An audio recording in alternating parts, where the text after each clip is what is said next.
buzima busanzwe iyo umuntu amaze gushika mu bigero yama yumva asunikiwe kurondera uwo badasangiye igitsina, yogira umugenzi, yobitsa amabanga yiwe yose, yomenya ivyiwe vyose, nimba aryamye akamubwira ati ndaryamye, akamwifuriza ijoro ryiza, yama amubwira amajambo y'urukundo. Ivyo rero birashoboka ugasanga hari umuntu yagutwaye umutima, ariko kandi nk'uko bamwe babivuga, ntazi imana zidakomanya amahembe kandi nta n'uwudahemuka nuko ata n'uwudahemukirwa. Iyo bishitse rero uwo wahaye umutima, uwagutwaye umutima akaguhemukira, biba bigoye, biba bibabaje, ndetse kandi benshi birabaviramwo kwiyahura, birabaviramwo kwiyanka, birabaviramwo kwiheba, birabaviramwo kubona batafise agaciro. Muri kino kiganiro cacu tuno musi twaguteguriye ibintu bishika kuri 6 wokora mu gihe umuntu yagutwaye umutima, yaguhevye, yaguhemukiye, yagusize wenyene, yagusize mu gahinda. Twaguteruye ibintu bishika kuri 6 rero wokora gutyo akakugarukira, akakwiruka inyuma. Je ndi Sisi Hit Promoter, ndaguhaye ikaze kuri Stars TV. Ndanagushimiye wowe umaze kugira subscribe, ndanagushimiye we ugiye kubikora muri uno mwanya. Ndagushimiye yuko kino kiganiro niwumva kigukozeko canke niwumva hari uwo gikenera uza kukimusangiza. Reka ndaguha ikaze. Bino bintu 6 ndaguteguriye uno munsi, nubikoresha nkuko ngiye kubigusobanurira, uzoronka igisubizo canke uzoronka inyishu imeze neza cane. Icambere, reka kumwiruka inyuma. Ndavuga ngo reka kuguma mu telefona, reka kuguma mwandikira ama message, reka kuguma mutuma kw'inshuti, reka kuguma widoga ubwira inshuti zawe ko yaguhevye, yaguhemukiye, ikawusha. Ndabivuge muri ya majambo y'abajene buko, inumire, mwereke ko ataco vyagutwaye, ntumwandikire, ntumutelefone, ariko nimwahurira mwibarabara uramuramutsa, uramwereka akanyamuneza, uramutwengera, umwereke ko atana kimwe vyagutwaye, ariko kandi wibuke kumusezera irya mbere, umwereke ko atamwanya wewe ufise. Reka ndakwibutse mu gifaransa, gira ya principe bavuga ati fuis moi je te suis, suis moi je te fuis. Principe gira kabiri, mwikuremwo. Uku kumwikuramwo mvuga, gerageza gufuta za foto mwifotozanya, gerageza kwigiza inyuma vya bintu vyose vyoguma bimugushiramwo, vyoguma bimukwibutsaho. Ndavuga za kado yaguha, ndavuga kwa kuntu uguma umutera inkuru n'abagenzi bawe n'abiwe.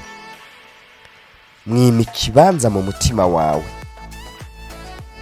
Principe igira 3, iyiteho. Gerageza kwambara impuzu nziza zimeshe, zisa neza. Gerageza gukora sport kugira ngo ugume uri ku mwanya, ugira karinye nimbura umwigeme, uganguke nimbura umuhungu. Wiyiteho kabisa, ugumane look nziza, kuko rimwe na rimwe iyo umuntu yaguhevye abashaka ko bikugiraho ingaruka, abashaka kutuntura, abashaka ko wiheba, abashaka kusa nabi kabisa. Gerageza rero kwiyitaho, ugumane look imeze neza. Principe igira 4, wiza abagenzi.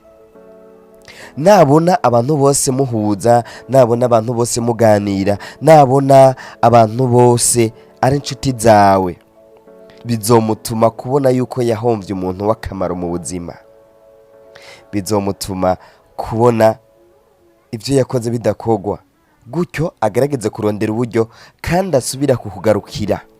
Uburyo bugira 5, koresha réseaux sociaux.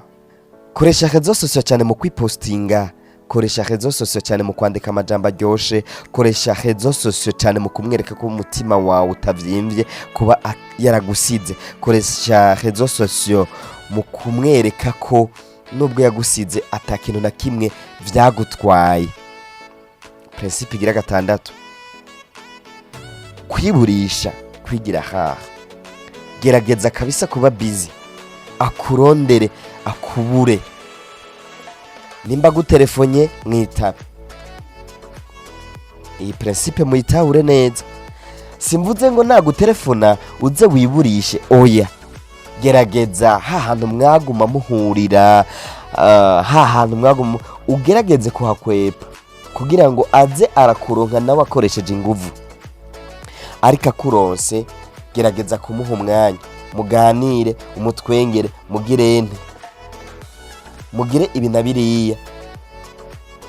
byo kumwereka yuko utamuhunze, kuko nugerageza kumuhunga bizotuma agira ishavu gutyo hama umubure canke nawe agerageze kubiheba.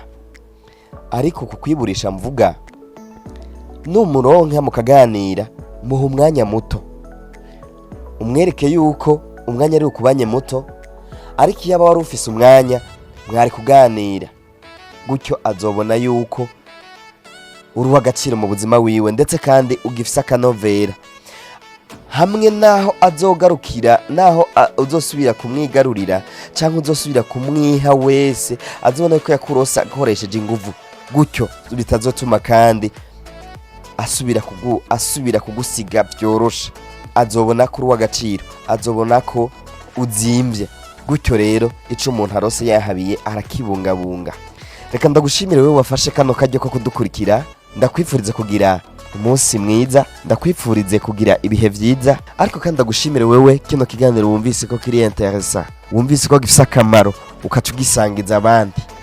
Ndakwifuriza ko wobandanya ugira ibihe vyiza, kandi ndakwibutsa ko nimba utaragira subscribe woyigira, kuko turahari kugira ngo tuze dukora ibibashimisha, turahari kugira ngo tuze tubashikire aho mutoshika, turahari kugira ngo tuze tubandanye tubaha ibiganiro bibafasha mu buzima. Yari Sisihiti Promota nk'ibisanzwe, ndagushimiye, ndakwifuriza kugira aho uba wubahwe na gahwane.